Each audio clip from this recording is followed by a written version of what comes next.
सबों को जय यीशु। मेरे प्रिय भाई और बहनों, परमेश्वर हमारा जीवित है और वो आपको प्यार करता है। उसने कहा है संत योहन्न के सुसमाचार 14 पद संख्या 18 में, संत योहन्न का सुसमाचार 14 पद संख्या 18 में प्रभु ने कहा है, पढ़ो।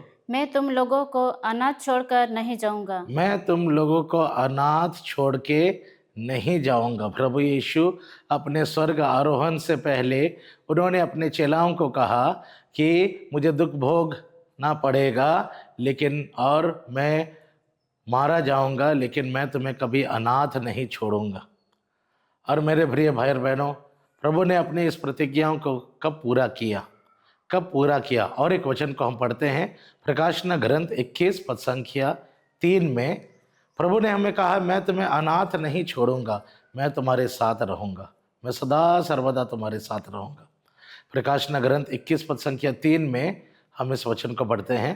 तब मुझे सिंहासन से एक गंभीर वाणी यह कहते सुनाई पड़ी। प्रभु का सिंहासन से गंभीर वाणी सुनाई पड़ी, देखो, यह है मनुष्य के बीच ईश्वर का निवास। देखो मनुष्य के बीच में परमेश्वर निवास करेगा।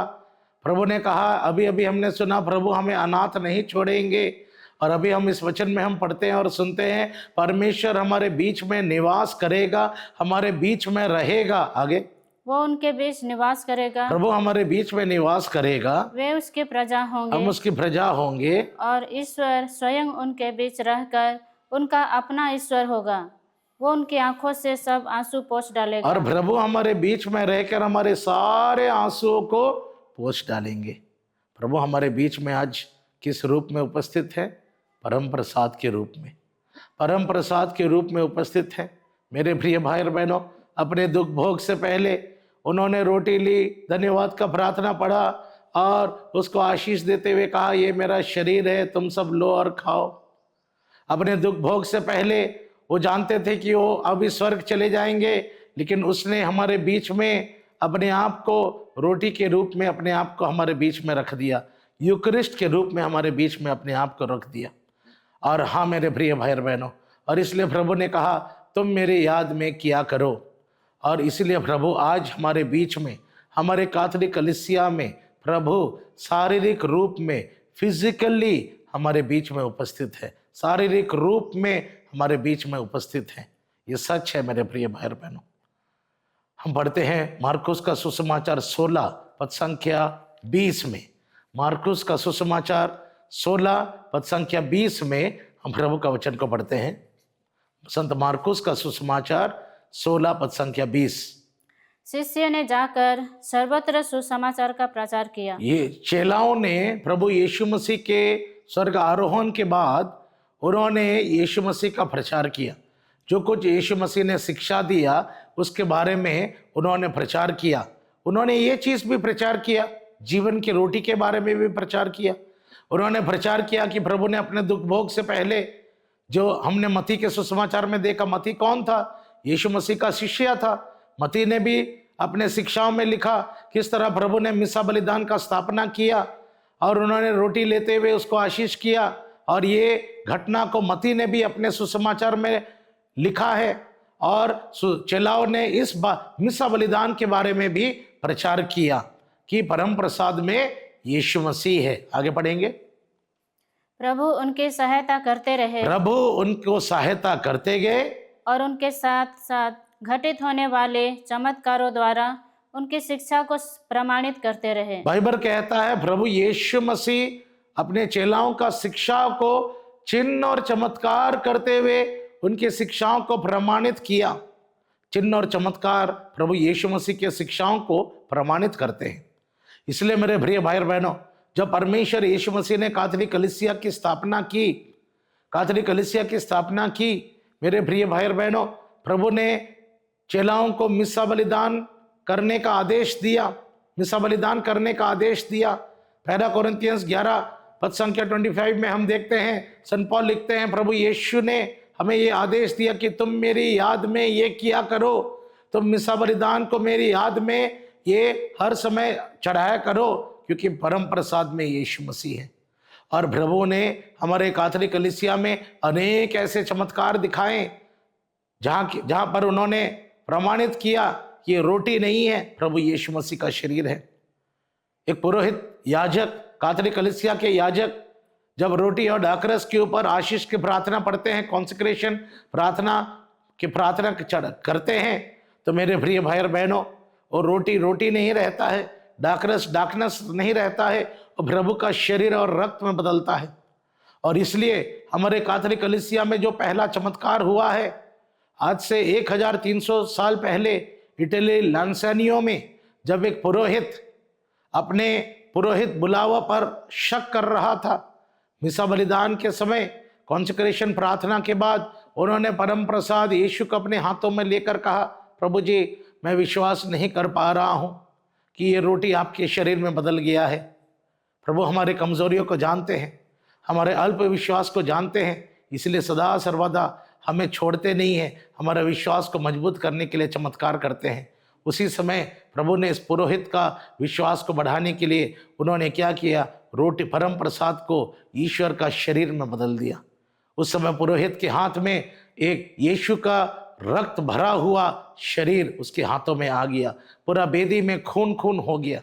ये पहला चमत्कार हुआ जो इटली लैंसेनियो में हुआ था। ये आज तक हमारा रोम कैथोलिक चर्च में ये रखा गया है।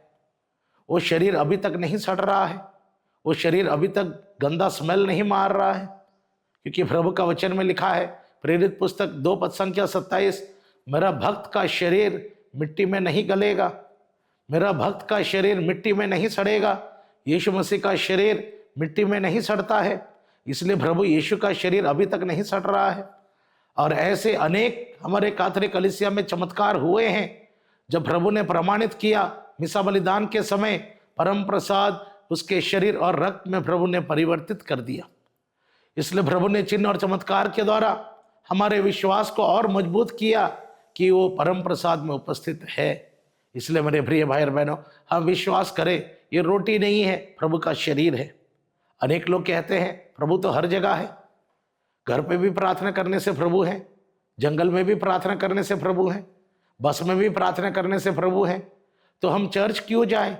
उनका कहना सही है। प्रभु आत्मिक रूप में जहाँ पर हम प्रार्थना करते हैं, प्रभु आत्मा के रूप में उपस्थित रहता है। लेकिन चर्च जानना जरूरी है, क्योंकि प्रभु शारीरिक रूप में, फिजिकली शारीरिक रूप में वो चर्च में उपस्थित रहते हैं, कलीसिया में उपस्थित रहते हैं, मिसा बलिदान के समय उपस्थित रहते हैं, फिजिकली शारीरिक रूप में। और इसीलिए हमें चर्च जाना जरूरी है, प्रभु को शरीर को ग्रहण करने के लिए। संत यूहन्ना के सुसमाचार 6 पद संख्या 35 में हम प्रभु का वचन को पढ़ते हैं। उन्होंने उत्तर दिया, जीवन की रोटी मैं हूँ, जीवन का रोटी मैं हूँ, जो मेरे पास आता है उसे कभी भूख नहीं लगेगी, उसका भूख प्यास को प्रभु मिटाता है। और जो मुझ में विश्वास करता है उसे कभी प्यास नहीं लगेगी। अगर मैं आपसे पूछूंगा जीवन का रोटी क्या है, आप जवाब दोगे यीशु मसीह है। और अच्छी तरह से जवाब देने के लिए आपका जवाब होना चाहिए, जीवन का रोटी परम प्रसाद में यीशु मसीह है। जीवन का रोटी परम प्रसाद में यीशु मसीह है। ये और अच्छा जवाब है। और प्रभु कहते हैं, जो विश्वास करके आता है कि परम प्रसाद में यीशु मसीह हैं, जो इस चीज पर विश्वास करके प्रभु के पास आता है, मिसा बलिदान में प्रभु से प्रार्थना करता है, या परम प्रसाद की आराधना के समय विश्वास करके आता है कि प्रभु के पास मैं जा रहा हूं, उस विश्वास करके आता है, प्रभु तुम्हारे सारे भूख प्यास को मिटाएंगे। क्या आज तुम चंगाई के लिए भूखे प्यासे हो? मिसा बलिदान में भाग लीजिए। क्या आप नौकरी पाने के लिए भूखा प्यासे हो? क्या आप जीवन साथी पाने के लिए भूखा प्यासे हो? क्या आप चंगाई पाने के लिए भूखे प्यासे हो? क्या आप दुष्ट आत्मा से पीड़ित हैं, आप उससे छुटकारा पाने के लिए भूखा प्यासा हो? क्या आप अनेक रोग बीमार से पीड़ित हैं जिनका कोई इलाज नहीं है, आप भूखे प्यासे हो? चंगाई पाने के लिए आइए, मिसा बलिदान में परम प्रसाद यीशु के पास आइए जो जीवित है। आराधना में आइए, जहाँ पे प्रभु यीशु बेदी में रखा गया है, आप आइए, उस पर भरोसा कीजिए। और प्रभु ने वादा किया है जॉन 6:37 में, जो मेरे पास आता है कभी खाली हाथ नहीं जाता है। तुम जीवित यीशु के पास आते हो। जॉन 6:37 पढ़ो। पिता जिन्हें मुझको सौंप देता है वे सब मेरे पास आएंगे, और जो मेरे पास आता है मैं उसे कभी नहीं ठुकराऊंगा। जो जीवित रोटी के पास आता है, जो परम प्रसाद यीशु के ऊपर भरोसा करके प्रभु के पास आता है और प्रभु से प्रार्थना करता है, वो कभी खाली हाथ नहीं जाएगा। आप विश्वास कीजिए, आप परम प्रसाद के सामने यीशु मसीह के सामने बैठे हो। हिब्रूस 13 पद संख्या 8 में, हिब्रानी 13 पद संख्या 8 में हम प्रभु का वचन को पढ़ते हैं। प्रभु यीशु कल जो थे आज भी वही है और अनंत काल तक वही रहेंगे, वो कभी नहीं बदलते हैं। इब्रानी 13 पद संख्या 8 में हम प्रभु का वचन को पढ़ते हैं। ईसा मसीह एक रूप रहते हैं, ईसा मसीह एक रूप रहते हैं, कल आज और अनंत काल तक। कल यीशु मसीह 2025 साल पहले हमारे बीच में किस रूप में थे? शरीर के रूप में। उनके हाथ थे, बाल थे, मुंह थे, वे चलते थे, लोगों का दुख दर्द को समझते थे, लोगों के ऊपर हाथ रख के प्रार्थना करते थे, लोग चंगे हो जाते थे, दुष्ट आत्मा से पीड़ित लोगों को लाते थे यीशु के पास और यीशु उनको छूकर चंगा करते थे। वही यीशु अभी परम प्रसाद में है, वही जीवित यीशु परम प्रसाद में उपस्थित है। बाइबल कहता है वो कभी नहीं बदलते हैं। जिस तरह लोग 2025 साल पहले यीशु के पास काफी भीड़, काफी संख्या में विश्वास करके आते थे और चंगा होकर जाते थे, उसी विश्वास के साथ आप मिस्सा बलिदान में भाग लीजिए।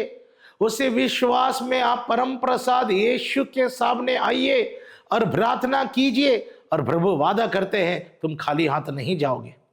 मेरे प्रिय भाई और बहनों, मैं हर समय इस बात पर प्रचार करता हूं कि परम प्रसाद में यीशु मसीह है और जहां कहीं भी मैं प्रचार किया हूं, मैंने प्रभु के बड़े बड़े चमत्कारों को मैंने देखा है। प्रभु हर एक प्रवचन को प्रमाणित किया है कि वो परम प्रसाद में उपस्थित है। एक बार मैं अरुणाचल प्रदेश का तातो पैरिश में, जहाँ पे MSFS फादर्स लोग उनका समाज के पैरिश है, वहाँ पे मैं गया था। एक बहन, 21 साल की बहन, उसका दोनों किडनी खराब हो गया था और डॉक्टरों ने कहा डायलिसिस जरूरी है। और अरुणाचल प्रदेश एक ऐसी जगह है जहाँ पे आपको डायलिसिस करने के लिए कम से कम 24 घंटा 12 घंटा का यात्रा करना पड़ता है। इतना दूर आपको जाना पड़ता है, उसमें तो पेशेंट सीरियस होकर ख़त्म हो जाएगा। हर 2 दिन में उसको डायलिसिस चाहिए। और मेरे प्रिय भाई और बहनों, उन्होंने प्रभु के ऊपर भरोसा किया, प्रभु के ऊपर भरोसा किया। और मिसा बलिदान से पहले वो लड़की काफ़ी सीरियस हो गई थी। उसकी माँ मुझे आग्रह कर रही थी तुम प्रचार करना बंद करो, आइए मेरे बेटी के लिए प्रार्थना करो। और मैंने उनको प्रभु के ऊपर भरोसा रखने बताया और मिसा बलिदान में परम प्रसाद में यीशु मसीह है इसके बारे में थोड़ा प्रचार किया और लोगों का विश्वास को जगाया। कुछ वीडियोस को मैंने दिखाया कि किस तरह प्रभु परम प्रसाद में उपस्थित हैं। लाइव वीडियोस जो लोगों के जीवन में चमत्कार हुआ है, ये सब देखकर लोगों का विश्वास जाग गया। और मेरे प्रिय भाई और बहनों, मिसा बलिदान शुरू हुआ। फादर ने कॉन्सेक्रेशन प्रार्थना के बाद परम प्रसाद को अपने हाथों के ऊपर उठाया और उसी समय कम से कम 500-600 लोग मिसा बलिदान में भाग ले रहे थे। सब लोग वेदी को छोड़ अपने अपने जगह छोड़ दिए, वेदी के सामने घुटना टेक दिए। उस बच्ची का हालत बहुत सीरियस हो गया था, लंबी लंबी सांस ले रहे थे, पेट फूल गया था, पानी छाती में चढ़ गया था और सब लोग उसके दशा को देखकर रोने लगे। यहाँ तक मेरे आंखों में भी आंसू आ गया उसका परिस्थिति को देख के। और हम लोग डर गए कि लड़की कहीं मर ना जाए सब वेदी के सामने। लेकिन लोगों ने घुटना टेक कर परम प्रसाद को जब फादर ने ऊपर उठाया, कम से कम 20 मिनट तक वो लोग रो रो के बोले लगे, प्रभु जी इस बेटी को चंगा कीजिए, इस बेटी को चंगा कीजिए। मैंने जैसे पहले ही बताया, यीशु का सबसे बड़ा कमजोरी है किसी को रोते हुए नहीं देख सकता है। यीशु का सबसे बड़ा कमजोरी है वो किसी को रोते हुए नहीं देख सकता है मेरा भाई। और उनके आंसुओं को देखकर प्रभु को जवाब देना पड़ा। परम प्रसाद से शक्ति निकल गया, लाइट निकल गया। हमारे साथ एक सिस्टर जी है, उनको दर्शन मिला कि परम प्रसाद से लाइट निकलने लगा और उस लड़की के शरीर के अंदर में प्रवेश किया और उसी समय उसका बड़ा पेट नॉर्मल हो गया, उसका सांस लेना नॉर्मल हो गया, वो चंगा हो गए। जैसे मिसा ख़त्म हुआ वो उठ के बैठ गए, प्रभु ने उसको चंगा किया। Praise the Lord. हाँ मेरे प्रिय भाई और बहनों, आइए हम प्रभु पर भरोसा करें। प्रभु हमारे बीच में है परम प्रसाद के रूप में। आइए हम पूरे आदर, भक्ति और विश्वास के साथ, पवित्रता के साथ हम मिसा बलिदान में भाग ले। वो हमारे लिए इंतज़ार कर रहा है। He is waiting to bless you, he is waiting to remove all your blocks. वो तुम्हारे जीवन में कार्य करना चाहते हैं। विश्वास करो। आज एक परिवार के रूप में आप मिसा बलिदान में भाग लीजिए और प्रभु से प्रार्थना करें। प्रेमी पिता परमेश्वर, आज हम प्रार्थना करते हैं जितने भाई बहन लोग आज ये प्रभु वचन को सुनते हुए उनके विश्वास मिसा बलिदान के ऊपर जगाया, प्रभु आज उनको आशीष मिले। जब ये लोग आपके ऊपर भरोसा करके मिसा बलिदान में भाग लेंगे, परम प्रसाद की आराधना में भाग लेंगे, प्रभु अब जो कुछ उनका मतलब है उसको पूरा कीजिए प्रभु यीशु, क्योंकि उन्होंने आपके ऊपर भरोसा किया प्रभु। और वे कलीसिया में आए, आराधना में भाग लिए प्रभु, उनके जीवन में चिन्ह और चमत्कार प्रकट होने दे। प्रार्थना करते हैं यीशु क्रिस्त के नाम पर, आमीन। माँ मरिया उनके लिए प्रार्थना करें। सबों को जय यीशु।